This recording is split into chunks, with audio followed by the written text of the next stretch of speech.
মাটি থেকেই প্রাণের শুরু। উৎকৃষ্ট মাটি হলো এক সমৃদ্ধ ভবিষ্যতের প্রতীক। শতাব্দীর পর শতাব্দী ধরে মাটি আমাদের অফুরন্ত সম্পদ দিয়ে এসেছে। সময় এসেছে আমাদেরও মাটিকে কিছু ফিরিয়ে দেওয়ার। আমাদের ক্ষেতগুলি রাসায়নিকের প্রভাবে ভীষণভাবে ক্ষতিগ্রস্ত। মাটি তার উর্বরতা হারাচ্ছে, ফলে কৃষিকাজ দিন দিন কঠিন হয়ে পড়ছে। বাড়তে থাকা জলদূষণ স্বাস্থ্যের পাশাপাশি পরিবেশেরও ক্ষতি করছে। ফসলের গুণগত মান কমছে, যা কৃষক এবং উপভোক্তা দুপক্ষের উপরই প্রভাব ফেলছে।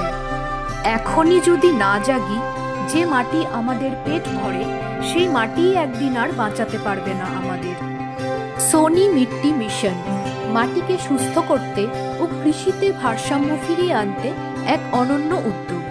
ইন্টিগ্রেটেড নিউট্রিয়েন্ট ম্যানেজমেন্টের মাধ্যমে আমরা অর্গানিক ও জৈব সমাধান ব্যবহার করে মাটির উর্বরতা ফিরিয়ে আনতে পারি, চাষের খরচ কমিয়ে কৃষকের আয় বাড়াতে পারি, আরও স্বাস্থ্যকর ও পুষ্টিকর ফসল উৎপন্ন করতে পারি, ভবিষ্যৎ প্রজন্মের জন্য আমাদের পরিবেশকে রক্ষা করতে পারি।